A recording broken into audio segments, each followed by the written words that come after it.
Bismillahirrahmanirrahim. Assalamualaikum warahmatullahi wabarakatuh. Segala puji bagi Allah, Tuhan semesta alam. Shalawat dan salam semoga senantiasa tercurah kepada junjungan kita Nabi Muhammad Shallallahu Alaihi Wasallam, kepada keluarganya, sahabat-sahabatnya, dan seluruh umat yang setia mengikuti beliau hingga akhir zaman. Dalam video kali ini, kita akan membahas tentang kesamaan Nabi Muhammad Shallallahu Alaihi Wasallam dalam beberapa kitab suci lainnya. Jika ada yang mengatakan bahwa Nabi Muhammad Shallallahu Alaihi Wasallam adalah nabi terakhir yang telah lama dinantikan oleh umat Yahudi dan Nasrani, tentu sebagian besar dari kita, kaum muslimin, akan membenarkannya. Karena Al-Quran sendiri telah menjelaskan bahwa kabar kedatangan beliau telah disebutkan dalam kitab-kitab suci terdahulu, seperti Taurat dan Injil. Salah satunya dapat ditemukan dalam surah Asy-Syaff ayat ke-6. Bismillahirrahmanirrahim. وَإِذْ قَالَ عِيسَى ابْنُ مَرْيَمَ يَا بَنِي إِسْرَائِيلَ إِنِّي رَسُولُ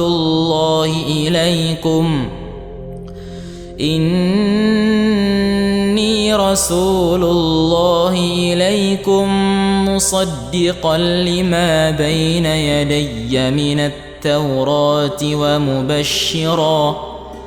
ومبشرا برسول يأتي من بعد اسمه أحمد فلما جاءهم بالبينات قالوا هذا سحر مبين. Ketika Nabi Isa alaihi salam berkata, "Wahai Bani Israel, sungguh aku adalah utusan Allah kepadamu, membenarkan kitab yang datang sebelumku, yaitu Taurat, dan memberi kabar gembira tentang seorang Rasul yang akan datang sesudahku, namanya Ahmad." Namun sayang, sebagian dari mereka menolak dan berkata, ini adalah sihir yang nyata. Yang pertama, Injil Barnabas. Seiring berjalannya waktu, berbagai versi Injil telah beredar. Salah satu yang paling menarik perhatian adalah Injil Barnabas, yang dipercaya sebagai Injil kuno, berusia lebih dari 1500 tahun. Dalam kitab ini, nama Muhammad disebut secara eksplisit di beberapa bagian.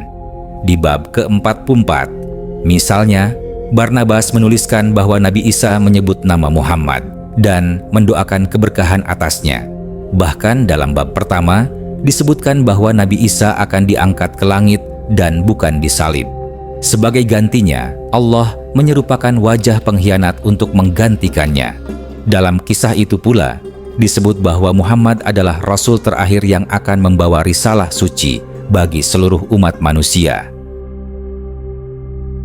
Dalam kitab suci agama Hindu.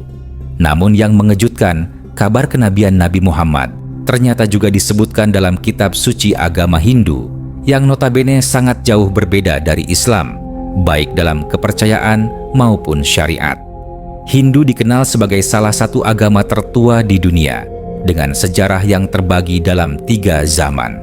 Zaman Weda, Nang Pribu 2000 SM, zaman Brahmana 1500 SM, dan zaman Upanishad 1500 SM. Artinya, ajaran Hindu sudah ada ribuan tahun sebelum kedatangan Islam. Seorang profesor dan pendeta besar Brahmana dari India, Pandit Ved Prakash, menyatakan dalam bukunya Kalki Avatar bahwa sebenarnya Nabi Muhammad adalah sosok yang diramalkan sebagai Kalki Avatar, yaitu penyelamat dan pembaharu spiritual yang terakhir. Dalam bukunya, ia bahkan mengajak umat Hindu untuk mempertimbangkan kebenaran Islam berdasarkan bukti-bukti dari kitab suci mereka sendiri. Ciri-ciri Kalki Avatar. Dalam Weda, Kalki Avatar digambarkan sebagai sosok yang akan muncul di Jazirah Arab, lahir dari seorang ayah bernama Vishnu Bhagat, artinya hamba Allah, atau dalam bahasa Arab, Abdullah, dan seorang ibu bernama Somanib, artinya penuh kedamaian, atau dalam bahasa Arab, Aminah. Nama orang tua Nabi Muhammad pun memang Abdullah dan Aminah.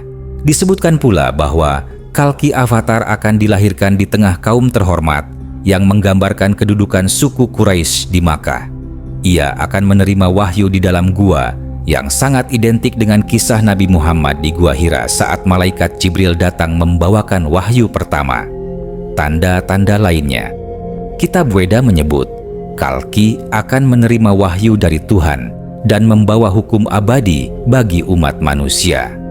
Dalam Samaveda disebutkan bahwa Ahmad akan dianugerahi kitab suci, namun dalam bahasa Sanskerta, Ahmad sering diterjemahkan sebagai Ahmadi, yang berarti aku sendiri, sehingga makna sebenarnya tersembunyi.